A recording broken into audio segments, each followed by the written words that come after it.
पहले भी कथा में कहा कि एक शंकर के शिवलिंग के आसपास में 33 कोटि देवता विराजमान होते हैं,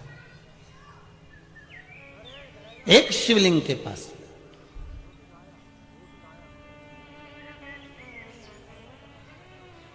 आप अगर शंकर भगवान के शिवलिंग पर जल चढ़ा रहे हैं तो केवल शिव को नहीं चढ़ा रहे हैं अकेले, आप केवल शंकर भगवान को जल अकेला नहीं चढ़ा रहे हैं। आप अगर शिव को जल चढ़ा रहे हो तो ये तुम्हारे ध्यान में रहना चाहिए कि हम शंकर को नहीं, हम 33 कोटि देवताओं को जल समर्पित कर रहे हैं।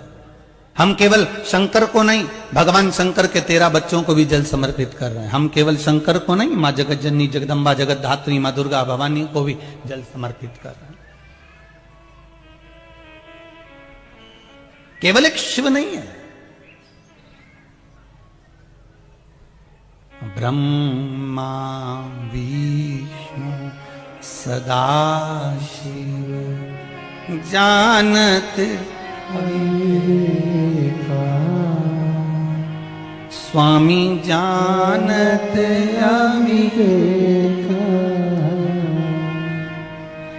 प्रणव अक्षर के माथे ओम अक्षर के माथे यह तीनों एका ओम हर हर हर महादेव। तीन एक शिवलिंग में ब्रह्मा भी है, विष्णु भी है, शिव, तीनों एक शिवलिंग। पूरी जिंदगी निकल जाती है मनुष्य की यह जानने के लिए कि हमारा जन्म क्यों हुआ है। कोई आपसे पूछे कि आपका जन्म क्यों हुआ है, किस लिए पैदा हुआ है, किस लिए जन्म हुआ,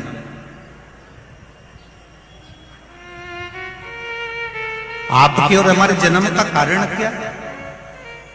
क्यों मृत्यु लोक में आ गए, क्यों जमीन पर जन्म हो गया, क्यों पृथ्वी पर आ गए?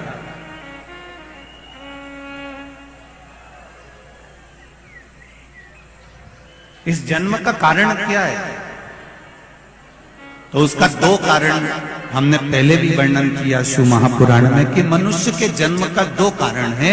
एक पूर्व में किए हुए कर्म का भोग भोगने के लिए और दूसरा भगवान का भजन करने के लिए यह मानव का शरीर।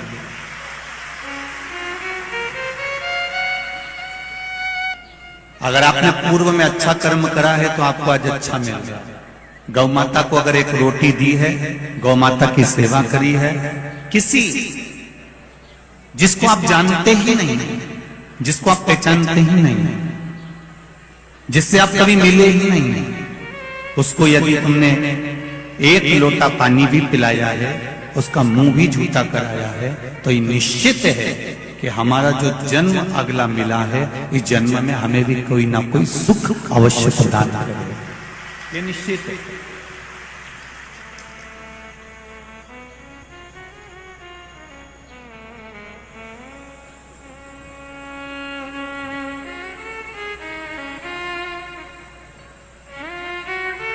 ये जो सास और बहू के जो रिश्ते होते हैं, देवरानी और जेठानी के जो रिश्ते होते हैं, कुटुंब और परिवार के जो संबंध होते हैं, रिश्ते होते हैं, शिव महापुराण की कथा कहती है ये जो रिश्ते बनते हैं ये हमारे पूर्व के कर्म के अनुसार बनते हैं।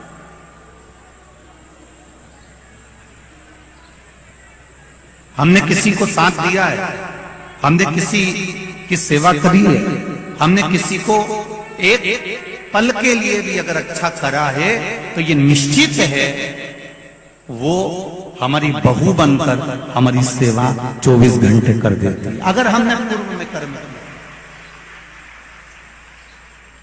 अगर हमने अच्छे कर्म की और अग्रण्य हुए हैं तो उसका फल हमको जरूर मिलेगा।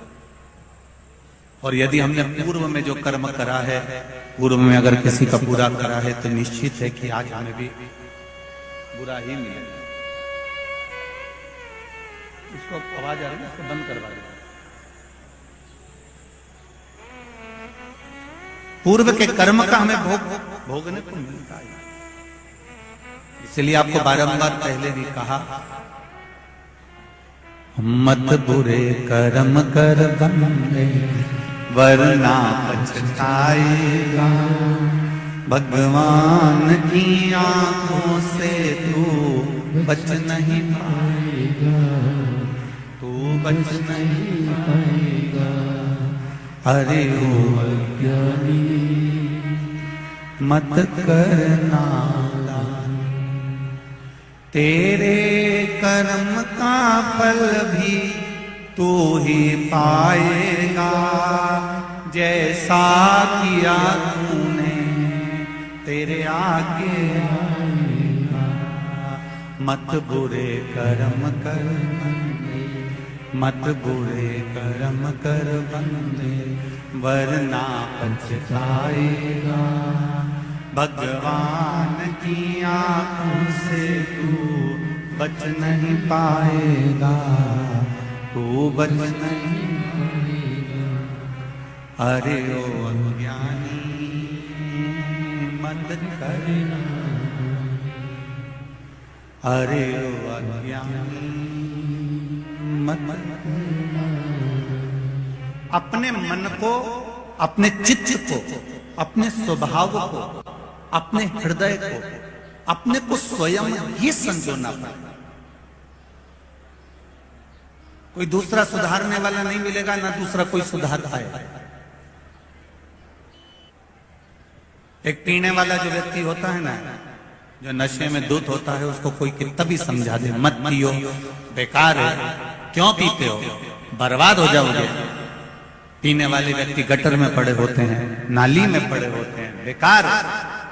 अब कितना भी समझा लो, उसके समझ में नहीं आया। समझ में कब आएगी?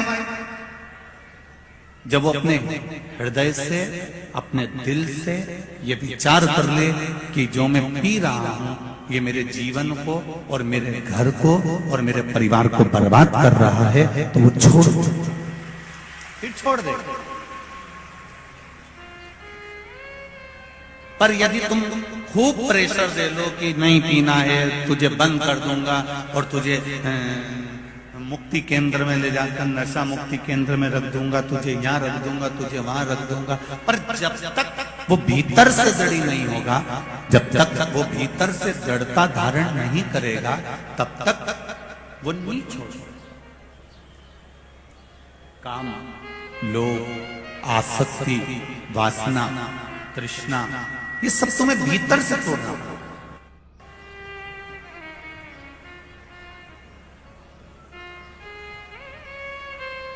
अभी कथा में आए हो, 2 बजे कथा चालू हुई, तुम सुबह 8 बजे से कंगी पार्टी कर पूरा के तैयार मैयार हो हुआ के और पहुंच गए। अब सुबह 8-9 बजे से तुम तैयार हो के कथा में बैठे। कितनी पहले से तैयारी करी, तब जाकर 2 बजे कथा चालू हुई, 5 बजे विराम हो जाएगी। आप अपने अपने घर को चले जाएंगे, रात्रि सोएंगे, सवेरे उठ के फिर तैयारी चालू हो जाएगी। और किसी किसी ने तो कथा चालू भी नहीं हुई थी, उससे पहले तैयारी कर ली थी कि मैं तो कथा में जाऊंगी, बाकी का रसोई घर तू देख लेना। किसी ने कर ली। कोई चतुर थे तो उन्होंने पहले से तैयारी करके रख ली कि देखो अब मुझे जाना है, दिवाली आती है हम पहले से तैयारी कर लेते हैं, होली आती है हम पहले से तैयारी कर लेते हैं, ब्याह आता है हम पहले से तैयारी कर लेते हैं,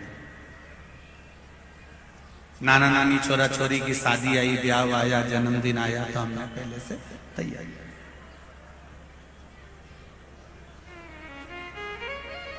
अब हमने पहले से तैयारी क्यों करी कि जब दरवाजे पर बारात आएगी, कोई काम आएगा तो एकदम टेंशन नहीं आए, कोई परेशानी नहीं आए, कोई कष्ट नहीं आए, हम एकदम तुरंत, कोई ने कहा हल्दी ला के दो, हम हल्दी ला कर दे दें, कोई के मेहंदी ला के दो, हम मेहंदी ला के दे दे, कोई के हमको ये चाहिए हम वो निकाल।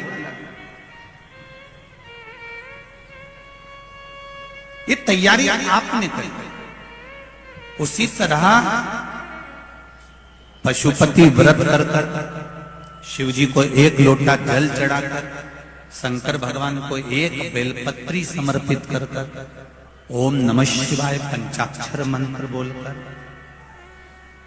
षडाक्षर मंत्र ओम नमः शिवाय बोलकर, श्री शिवाय नमस्तुभ्यम बोलकर, महामृत्युंजय मंत्र का जाप कर कर, गौरी शंकर बोलकर, भगवान शिव का जो तुम नाम जाप कर रहे हो, भगवान शंकर का जो तुम गुणगान कर रहे हो, शिव नाम में जो तुम डूबे हुए हो, शंकर की भक्ति में जो तुम डूबे हुए हो, एक लोटा जल तुम शिव जी को समर्पित कर रहे हो, या किसी भी रूप में तुम शंकर भगवान की भक्ति कर रहे हो, तो ये विचार कर कर रखना, ये तुम्हारी उस समय की तैयारी है जिस समय पर तुम्हारे जीवन में कोई कष्ट आया तो तुम्हारा महादेव तुम्हारे सामने आकर खड़ा है।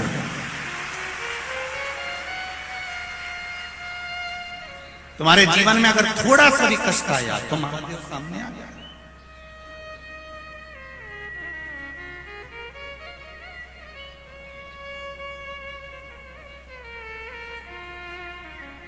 विपरीत परिस्थिति में शिव तुम्हारे साथ में है। एक पत्र आया है, देखिए।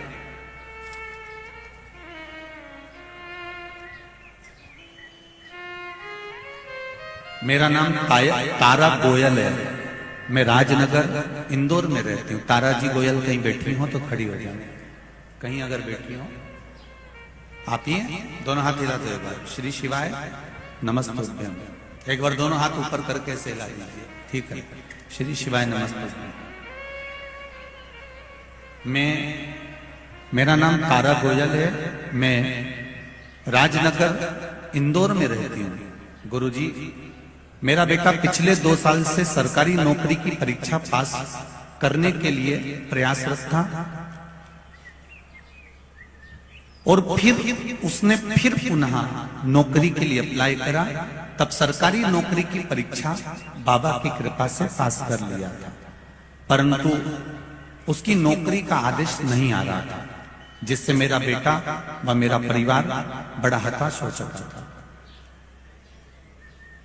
2 साल से परेशानी चलते चलते मुझे मेरी भाभी के माध्यम से पता चला कि शिव महापुराण की कथा सुनो। मैं पिछले 1 वर्ष से टीवी के माध्यम से नियमित कथा सुन रही हूँ। मैंने भी पशुपतिनाथ का व्रत किया। आपके द्वारा कथा में बताए गए पूजा एवं विधि का गुरुजी शिव जी की ऐसी कृपा हुई कि मेरे बेटे का सरकारी नौकरी का आदेश आ गया और मेरे बेटे की सरकारी नौकरी लग गई। बैठिए बहन जी। श्री शिवाय नमस्ते। तेरी कृपा बिना न हिले एक भी, लेते हैं श्वास तेरी कृपा से आपका चित्त। उन्होंने पशुपतिनाथ का व्रत किया, शिव जी का 1 लोटा जल चढ़ाया, भगवान शंकर को समर्पित करा। और एक निवेदन आप सबसे, जल तो चढ़ाना पर छल से मत चढ़ाना। अगर छल कर कर किसी का हमें बुरा करना है तो हमने जल चढ़ा दिया, या मेरे घर में मेरे को इसका बुरा करना है तो जल चढ़ा दिया, या मन में कोई कपट रखकर, कोई पाप रखकर, कोई छल रखकर, कोई बेईमानी रखकर, कोई भीतर प्रपंच रखकर यदि हम शिव जी को 1 लोटा जल भी चढ़ा रहे हैं तो उसकी कोई महत्वता नहीं। निष्कपट भाव, निर्मल मन से, निर्मल हृदय से आप शिव जी को रिझाइए।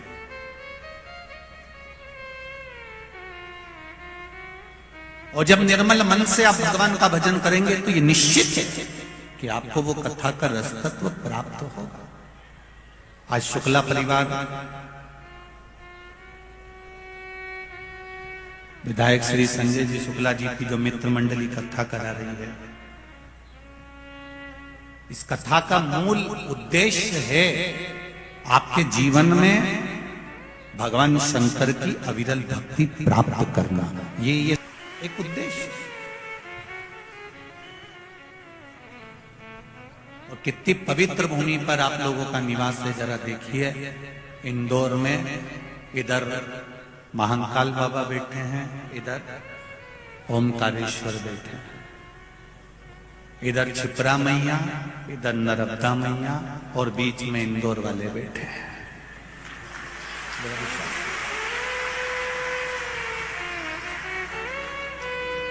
हम सब दूर कहते हैं, आपने हमारी कथा में भी कई बार सुना होगा कि दुनिया में भोजन और भजन का अगर कहीं सुख है तो वो इंदौर की पवित्र धरा है।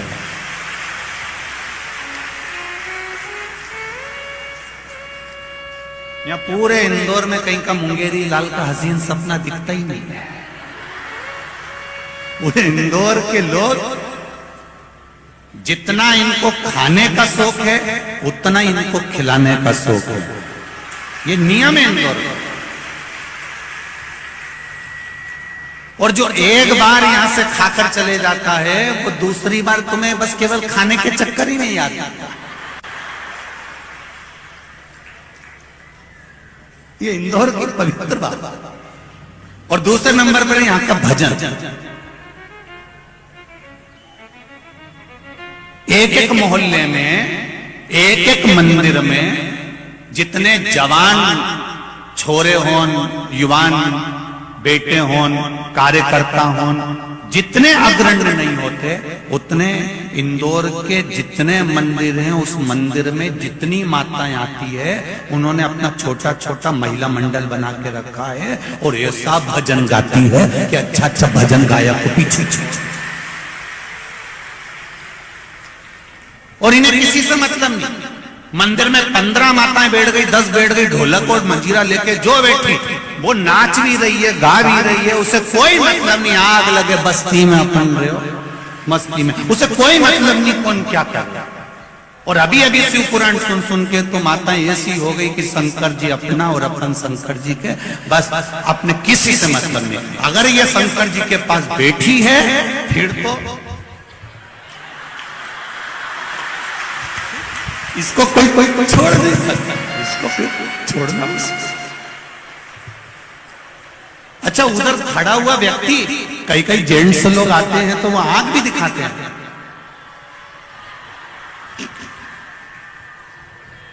कई जेंट्स लोग आंख भी दिखाते हैं। अच्छा, ये देख लेगी कि यहां खड़ा है तो भी कई फर्क नहीं पड़ेगी के, कोई फर्क नहीं। आग लगे बस्ती में अपन मस्ती में। इनको लगता है मेरे महादेव मेरी जागीर है तो शंकर जी भी कहते हैं मेरी जागीर मेरा भक्त है। ये निश्चित तो कोई मतलब भजन और भोजन का जो सुख है मेरे इंदौर के निवासी खिलाना भी जानते हैं और खाना भी जानते हैं और भजन में ऐसे डूबते हैं, ऐसे डूबते हैं मेरे इंदौर वासी भजन में। कोई इनके भजन का स्मरण तो करे, कोई इनकी भक्ति का स्मरण तो करे।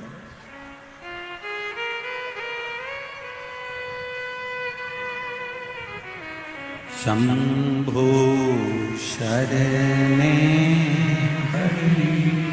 मांगू घड़ी घड़ी दुख काटू दया करी दर्शन आपू।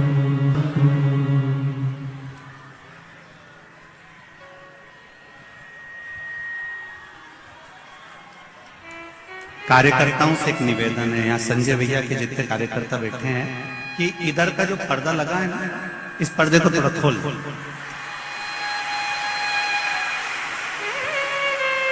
हाँ, खोल दो एक बार। और उनको बैठे रहने बस पर्दा खोल दो तो उससे दिख जाएगा। इनको दिख नहीं रहा होगा ना, इसलिए ये चिल्ला रहा है।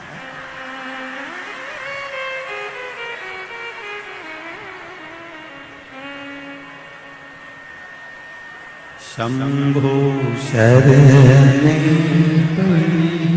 मांगो घड़ी रे घड़ी दुख काटो दया करी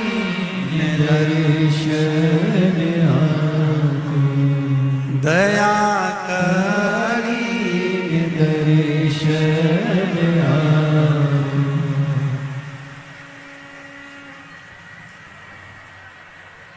अब बैठ जाओ।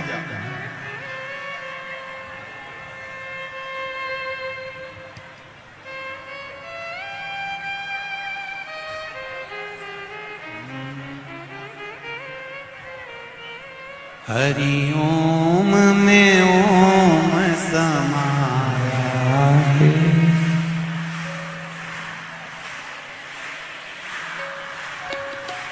हरि ओम में ओम समाया है। मेरा भोला नगर में आया है। हरि ओम में ओम समाया है। मेरा भोला नगर में आया है।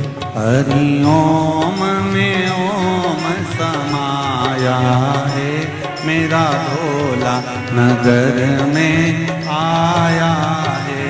हरि ओम में ओम समाया है। मेरा भोला नगर में आया है। मेरा भोला नगर में आया है। मेरा भोला नगर में आया है। मेरा भोला नगर में आया है। मेरा भोला नगर में आया है। हरि ओम में ओम समाया है। मेरा भोला नगर में आया है। हरि ओम में ओम समाया है। मेरा भोला नगर में आया है।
मेरे भोले के मस्तक पे गंगा है।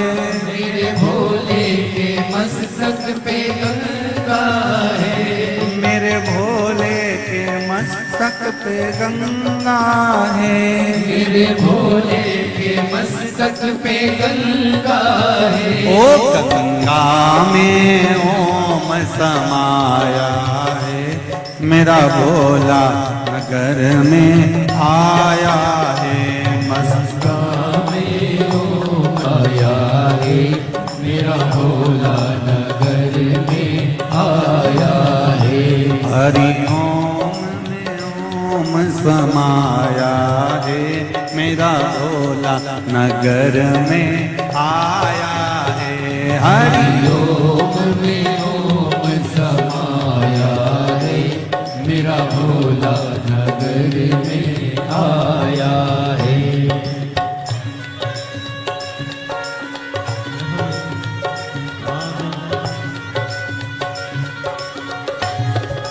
जय हो।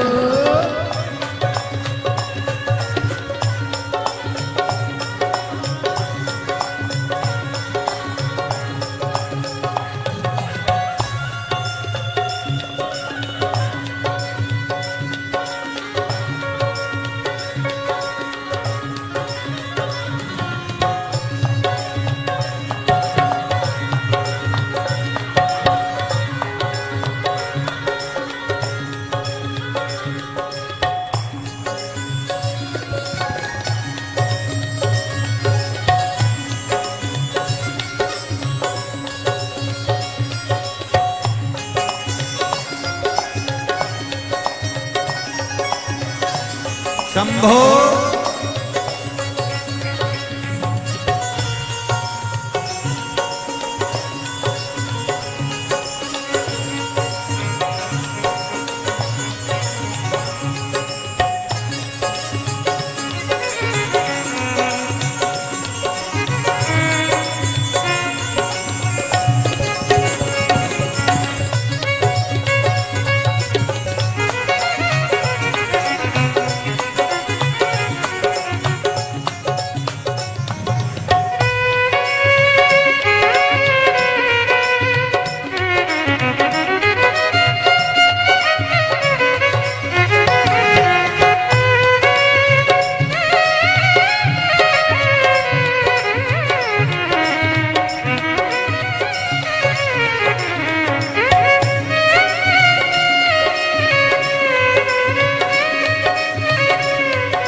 मेरे भोले के मस्तक पे चंदा है, मेरे भोले के मस्तक पे चंदा है। मेरे भोले के मस्तक पे चंदा है, मेरे भोले के मस्तक पे चंदा है। चंदा में ओम समाया है, मेरा भोला नगर में आया है। चंदा में ओम समाया है, मेरा भोला नगर में आया है। हरि ओम में ओम समाया है, मेरा भोला नगर में आया है। हरि ओम में ओम समाया है, मेरा भोला नगर में आया है। मेरा भोला नगर में आया है, मेरा भोला नगर में आया है। ओ मेरा भोला नगर में आया है। मेरा भोला नगर में आया है। हरि ओम में ओम समाया है, मेरा भोला नगर में आया है। हरि ओम में ओम समाया है, मेरा भोला नगर में आया है। हे हरि ओम में ओम समाया है, मेरा भोला नगर में आया है। हरि ओम में ओम समाया है, मेरा भोला नगर में आया। हरे हर महादेव। अपनी जगह पर बैठकर भगवान शिव के मूल मंत्र का स्मरण करिए। भगवान शंकर से प्रार्थना करो कि हे भोलेनाथ, आपकी कृपा से ये पावन शिव महापुराण की कथा को श्रवण करने के लिए आए हैं। तेरी कृपा, तेरी उदारता, तेरी दया, तेरी करुणा सदा बना। भाव से कहिए श्री शिवाय नमस्तु, श्री शिवाय नमस्तु, श्री शिवाय नमस्तु, श्री शिवाय नमस्तु, श्री शिवाय नमस्तु। भोला सब दुख काटो, ओ भोला सब दुख काटो। शिव शंकर जपो तेरी माला, भोले बाबा जपो तेरी माला।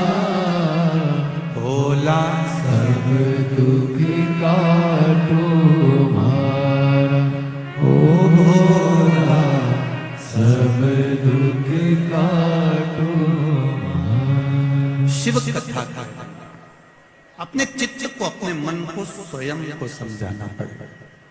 इसको दूसरा कोई समझा नहीं सकता, इसको दूसरा कोई सुधार नहीं सकता। एक देवराज नाम का ब्राह्मण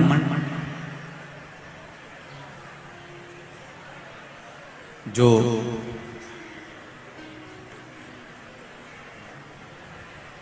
ब्राह्मण घर में जन्म जरूर लिया है, पर ब्राह्मण कर्म से वंचित रह गए।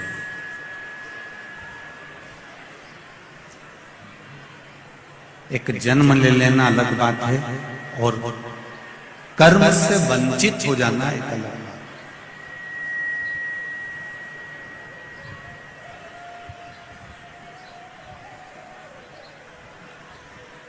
ऐसे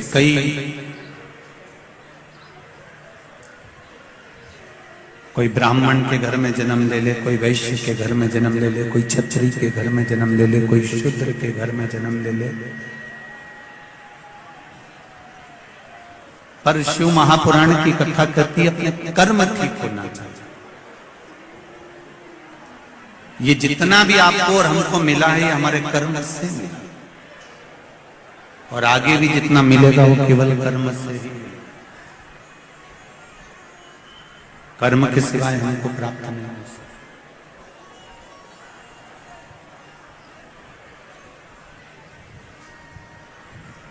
देवराज नाम के ब्राह्मण की जो माता थी वो शिव की उपासक।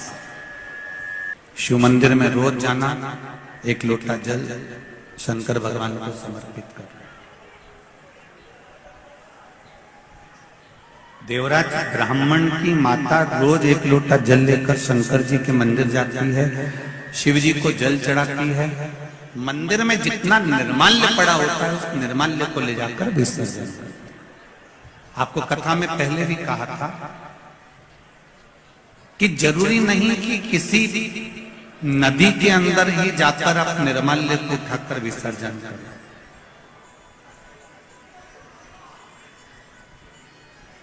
क्योंकि अगर हम सारा मंदिर का पूरा के पूरा निर्माल्य उठाकर अगर किसी नदी में, पवित्र नदी में विसर्जन करें तो पवित्र नदी भी धीरे धीरे धीरे धीरे फूल पत्ती से वो भी दूषित होती चली जाती।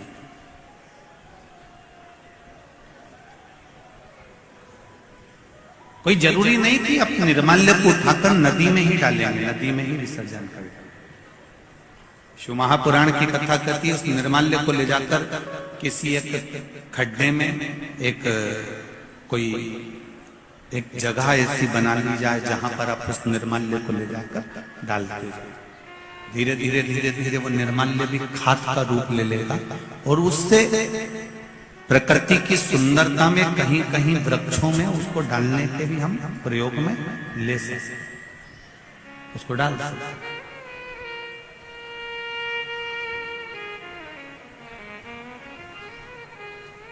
आपको पहले भी कथा में कहा, आज फिर कह रहे हैं, किसी भी शिव मंदिर में जाओ, दिया लगाओ, अगरबत्ती लगाओ, धूपबत्ती लगाओ, तुम्हारी मर्जी पड़े, तुम बेलपत्री चढ़ाओ, धतूरा चढ़ाओ, या चावल का दाना चढ़ाओ, या पुष्प चढ़ाओ, या तुम्हारा मन पड़े जो तुम चढ़ाओ, पर उससे बड़ा है शंकर मंदिर में जाकर, भगवान शंकर के शिवालय में जाकर, शिवालय के अंदर पहुंचकर दिया लगाने से धूपबत्ती, अगरबत्ती या चावल या बेलपत्र चढ़ाने से भी ज्यादा फल मिलता है। शिव मंदिर में जाकर, शिवालय में जाकर, शंकर मंदिर के आसपास अगर कोई निर्माल्य पड़ा हो या कोई गंदगी हो रही हो, उसको साफ कर देने से भी हमारे जीवन की राहें साफ हो जाती।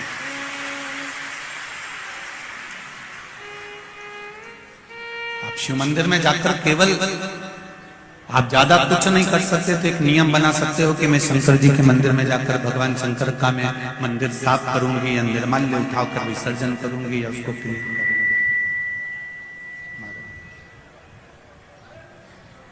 आप जाकर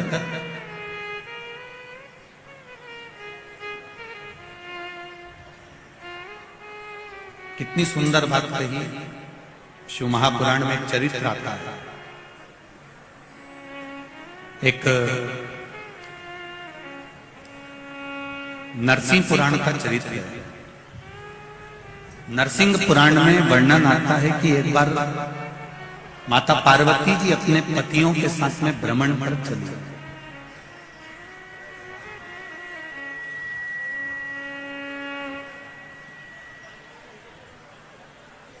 और माता पार्वती जी जब भ्रमण पर चली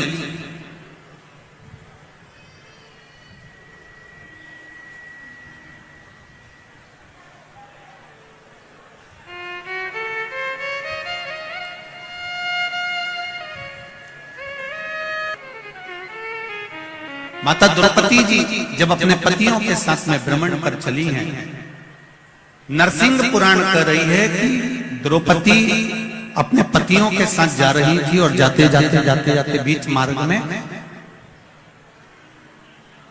कोई दो असुर, कोई दो राक्षस ऋषि का रूप रखकर आ गए और संत का रूप रखकर वो पांडवों के रास्ते को भटका गए,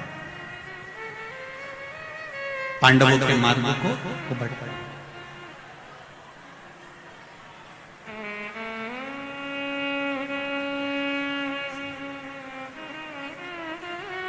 बीच मार्ग में उनका भेंट जाना,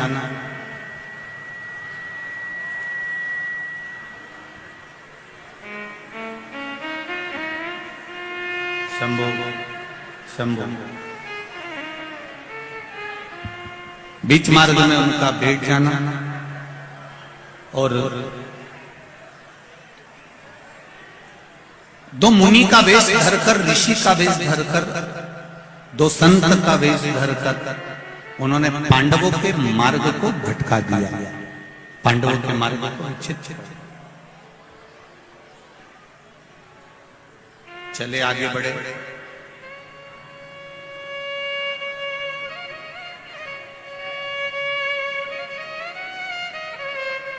दोनों के दोनों असुर जब आगे बढ़कर चलते हैं, आगे बढ़कर जाते हैं, तो उन्होंने जब द्रौपदी का सुंदर स्वरूप देखा और द्रौपदी के सुंदर स्वरूप को देखकर दोनों लोभित हो गए, मोहित हो गए और द्रौपदी को पाने का तरीका ढूंढने लगे। अब पांडवों को अलग मार्ग पर भेज दिया और ये दोनों असुर, दोनों दैत्य, दोनों राक्षस द्रौपदी जी को पकड़कर ले जाने के लिए आतुर हो।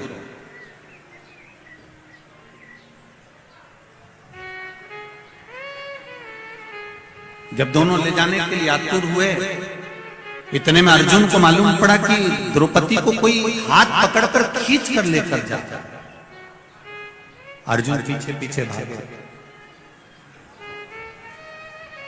और अर्जुन पीछे पीछे भागकर द्रौपदी को बचाने के लिए जैसे दौड़े, दौड़ते से उन्होंने द्रौपदी को बचाने के लिए असुर का, राक्षस का हाथ पकड़ा और उसको द्रौपदी को छुड़ाने लगे। बस छुड़ाते से वो जो असुर था बहुरोमा, जिसका नाम था बहुरोमा दैत्य, उस दैत्य ने भगवान विष्णु जैसा स्वरूप धारण कर लिया, नारायण सा स्वरूप हो गया उसका। अर्जुन देखकर आश्चर्य कर गया। अर्जुन ने पूछ लिया कि बहुरोमा, आप ये राक्षस की प्रवृत्ति में कैसे आ गए?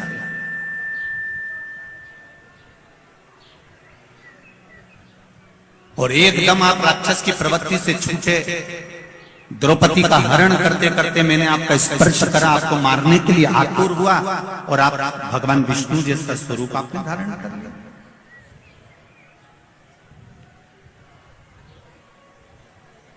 बहुरोमा ने कहा, मैं चंद्रवंशी राजा था, मेरा नाम जयध्वज था।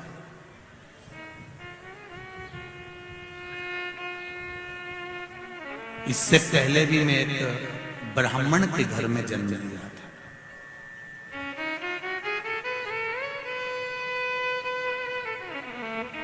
चंद्रवंशी राजा रहा, मेरा नाम जयध्वज रहा।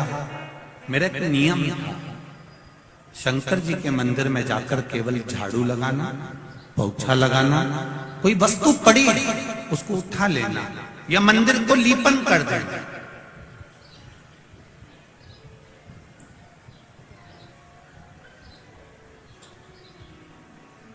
लीपन का मतलब आप लोगों को मालूम होगा, गाय का गोबर हाथ में लेकर, पहले के जो मंदिर होते थे वो तो मार्बल के या पत्थर के या इस चीज के होते नहीं थे, तो नीचे मिट्टी या गोबर से उसको लीप दिया। लीपन का मतलब होता है कि हमने अपने अहंकार को भगवान के चरणों में विलीन कर दिया, इसको लीपन कहलाता था। अभिमान शिव जी को, भगवान के चरणों में हमने अपना अभिमान छोड़ दिया, इसको लीपन कहते हैं। लीपन का ही भाव कह दिया, लीन हो जाए, परमात्मा में समाहित हो गए। अब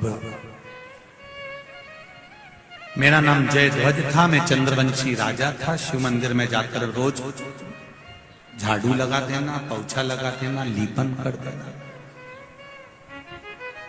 लोग मुझ पे हंसते थे, इतना बड़ा राजा होकर शंकर जी के मंदिर में झाड़ू लगाता है, पोछा लगाता है, सफाई करता है। मेरा माताओं से निवेदन है, जितने भाई लोग यहां कथा सुन रहे हैं उनसे भी निवेदन है, एक बात अपनी जिंदगी में उतार कर रखना। आप शंकर भगवान के मंदिर जाएंगे, आप राम जी के मंदिर जाएंगे, आप कृष्ण के मंदिर जाएंगे, मां जगत जननी के मंदिर जाएंगे, आप देवता के अगर मंदिर जाएंगे तो आपको हंसने वाले, टोकने वाले, पूछने वाले ढेर मिल जाएंगे। और आप किसी शॉपिंग मॉल में शॉपिंग करने जाओगे या टॉकीज में फिल्म देखने जाओगे, ना तो कोई आपको पूछेगा, ना आपको कोई टोकेगा, ना आपसे कोई मतलब रखेगा। मंदिर जा रहे हो तो 50 पूछ रहा है, पशुपति व्रत क्यों करे, किसके लिए करे, सीवर वाला महाराज ने बताया था क्या, मंदिर क्यों जा रही है, लोटा भर के जल क्यों चढ़ा रही है, क्या कर रहा है, कारण क्या है, क्या हो गया ऐसा जो मंदिर जाने लगी। तुम तो पढ़े लिखे लोग हो, क्यों चक्कर में पड़ जाते हो, अच्छे जीन्स पहन के मंदिर जा रहे हो, टी शर्ट पहन के जा रहे हो, तुम्हें तो अक्ल होना चाहिए, काहे को तुम इसमें मंदिर में जा रहे हो, क्यों जा रहे हो। अगर तुम ये बात टाकीज में जाने वालों से कह दो, रे क्यों जा रहे हैं, फालतू के कलाकारों का कला देखने के लिए मंदिर जाओ। तुम इनसे कह दो कि शॉपिंग मॉल में क्यों घंटे 2 घंटे बर्बाद कर रहे हो, कोई नहीं कहेगा। हम दिख भी गए ना तो थोड़ी सी स्माइल दी, इससे ज्यादा कुछ।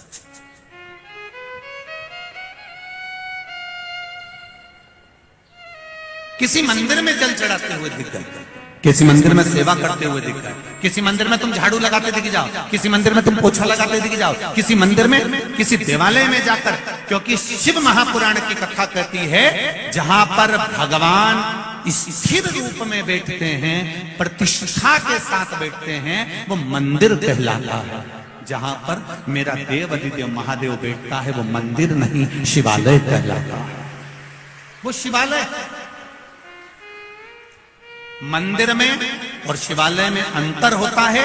मंदिर में भगवान एक बार बैठ गए तो बैठ गए, और शिवालय में जहां पर मेरा देव अधिदेव महादेव बैठा हुआ है, जिसके सामने नंदी बैठा हुआ है, नंदी से शिवालय की जहां स्थापना होती है, शिवलिंग जहां रखा रहता है, वहां एक सूत्र बांधा जाता है।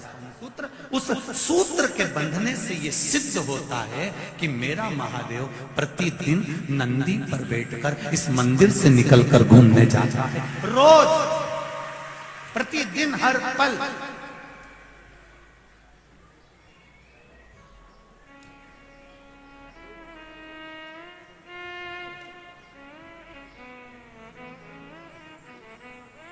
हमारा गुरु घर यहीं नजदीक में ही है, लाल हॉस्पिटल के पीछे श्री गोवर्धन नाथ जी की हवेली, हमारा गुरु घर है।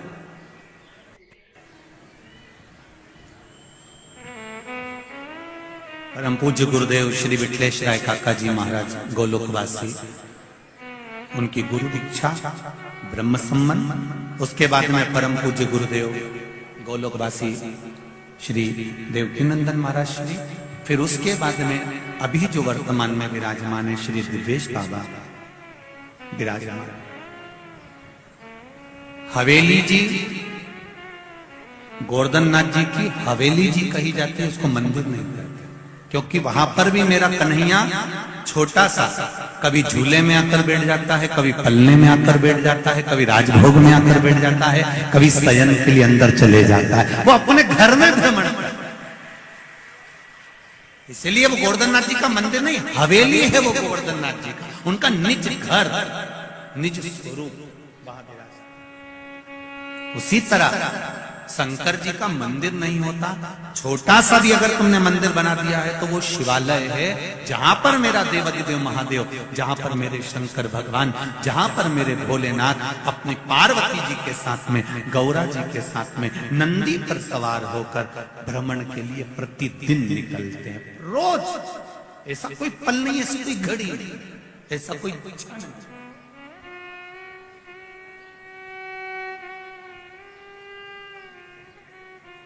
मेरा नाम जय ध्वज है और मैं जय ध्वज शिवजी के मंदिर में आराधना करता था, शंकर जी के मंदिर में पूजन करता था, शंकर की आराधना में लीन रहता था, शंकर की भक्ति में लीन रहता था।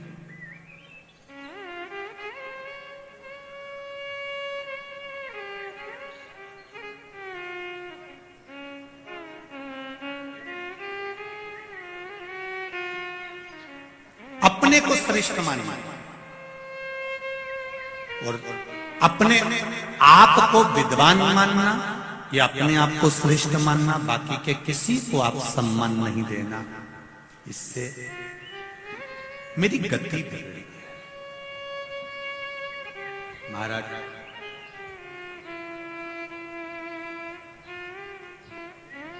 मैं शिव मंदिर में जब झाड़ू लगाता, पोछा लगाता, तो वहां के ब्राह्मण ने मुझसे पूछा, आप इतने बड़े राजा हो, चाहो तो नौकर को भेज सकते हो, दास को भेज सकते हो, सेविका को भेज सकते हो, नौकरानी को भेज सकते हो झाड़ू पोछा करने के लिए। और हमारे यहाँ स्कंद पुराण में जो 16 सोमवार के व्रत की महत्वता कही है,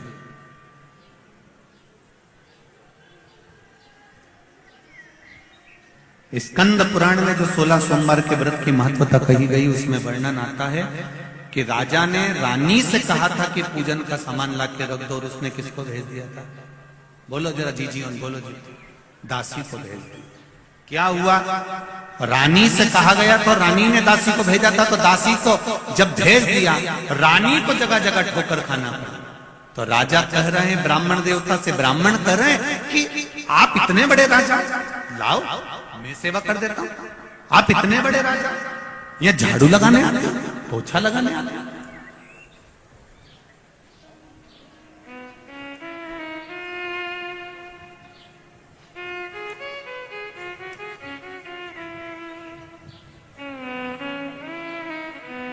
कई लोग बहुत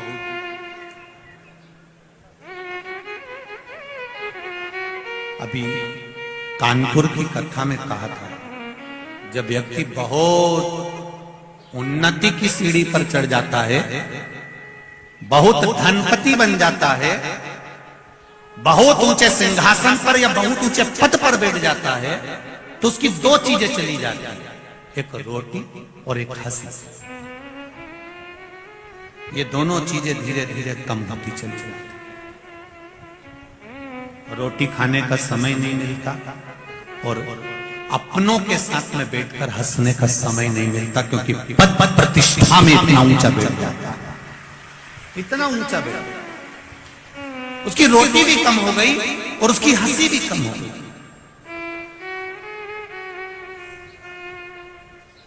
अच्छा, हमारे शास्त्र कहते हैं उसकी रोटी और हंसी कम हो जाती है, पर हम तो कहते हैं साथ में उसकी ताली भी कम हो जाती है, उसका भजन भी कम हो जाता है, उसका स्मरण भी कम हो जाता है। तुम देखना, बहुत साधारण सा जो व्यक्ति होगा ना, कथा में बैठ जाएगा, खूब एंजॉय करेगा, खूब नाचेगा, कथा भी सुनेगा, जहां मर्जी पड़ गई वहां बैठ गया। और कहीं कहीं की बहुत वीआईपी, इधर से साड़ी में 4-6 पिन, इधर से पिन, और सब दूर से लगा लोगों कर पेंसिल से लाइन खींचने डब्बा भरे, उसके बाद यहाँ से कत्थई, यहाँ से नीली और यहाँ से पुत्र, और फिर इसको कहीं कथा में ले जाकर बिठा दो। और भजन में, जब भजन में ताली बजाने का नंबर आया,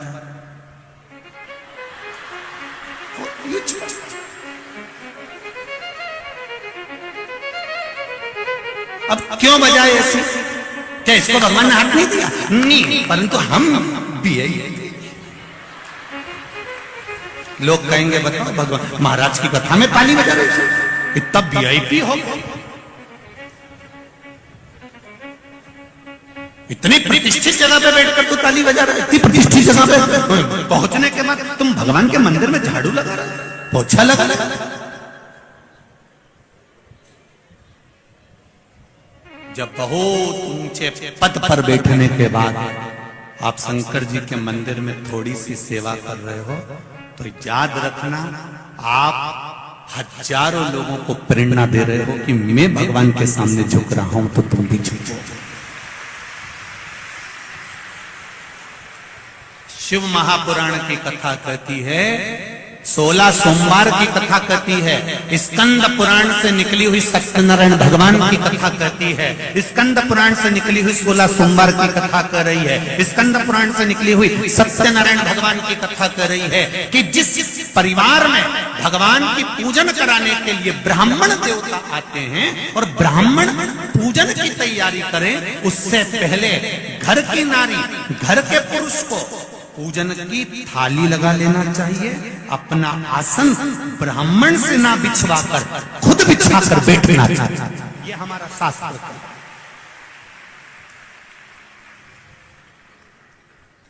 पर आज के जमाने में लोगों ने बिगाड़ दिया, आसन भी बेचारे ब्राह्मण देवता लेके चलते हैं, जजमान को यहाँ हम बिछा दे, बैठ गया। आंटी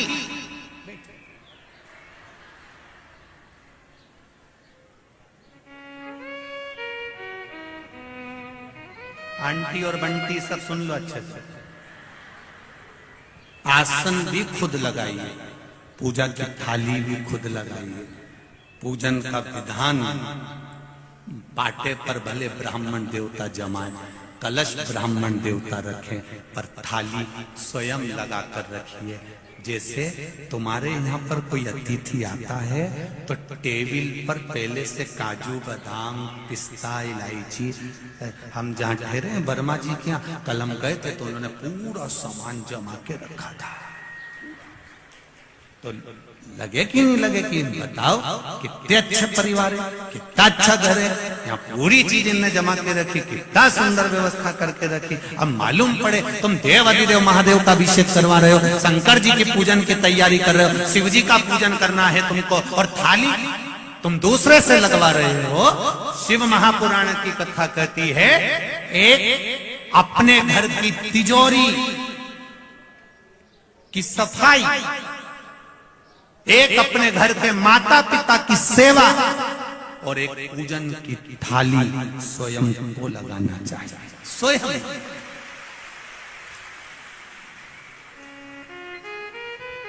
स्वयं घर के माता पिता की सेवा नौकर से नहीं, खुद करो। तिजोरी है ये, घर की तिजोरी। कभी नौकर से कहते ना, बेटा घर चले जा, मेरी तिजोरी रखी, उसकी सफाई कर दे। नौकर ऐसा साफ करेगा दादा, भेरू पूरा सिंदूर चढ़ा के चले जाएगा, पूरा दिखेगा ही नहीं तेरे को। तो देख, अब नौकर से कहो कि घर की तिजोरी की सफाई कर दे, करे हो, सब साफ कर जाएगा। घर की तिजोरी की सफाई का हक घर के व्यक्ति का है, माता पिता की सेवा का हक घर के व्यक्ति का है, उसी तरह पूजा की थाली लगाने का हक घर के व्यक्ति का है। ये निश्चित स्वयं लगे, स्वयं।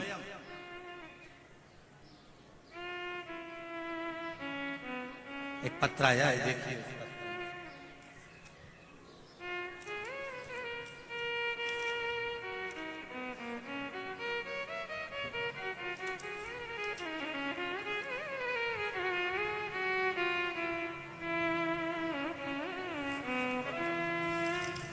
शंभो शरणं मांगो घड़ी रे घड़ी, दुख काटो दया करी, मैं दर्शन आपको।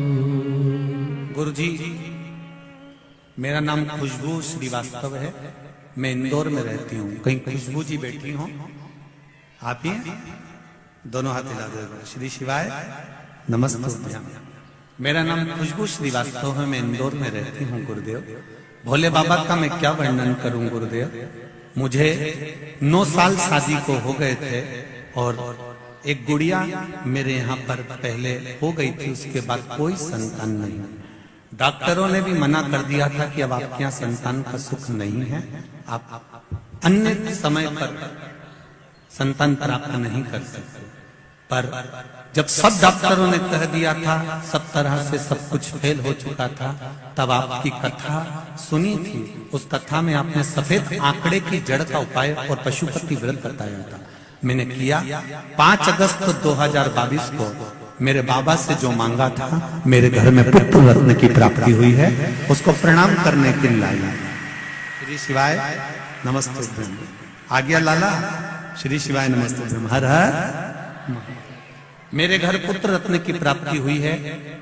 जहां डॉक्टरों ने मना कर दिया था कि संतान नहीं होगी, वहां मेरे भोलेनाथ ने मुझे दे दिया, उसको मैं प्रणाम करने के लिए आया। श्री शिवाय नमस्ते। बैठिए। उसकी कृपा है, उदारता, दया, करुणा, ये सुख प्रदान करता है।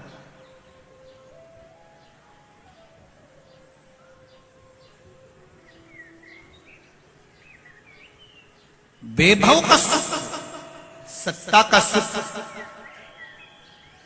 हम कहने में पीछे नहीं हटेंगे।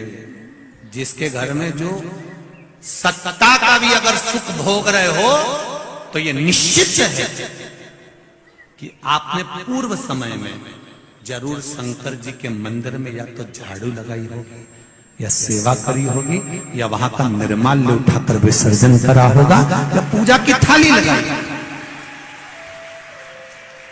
उसका सुख है।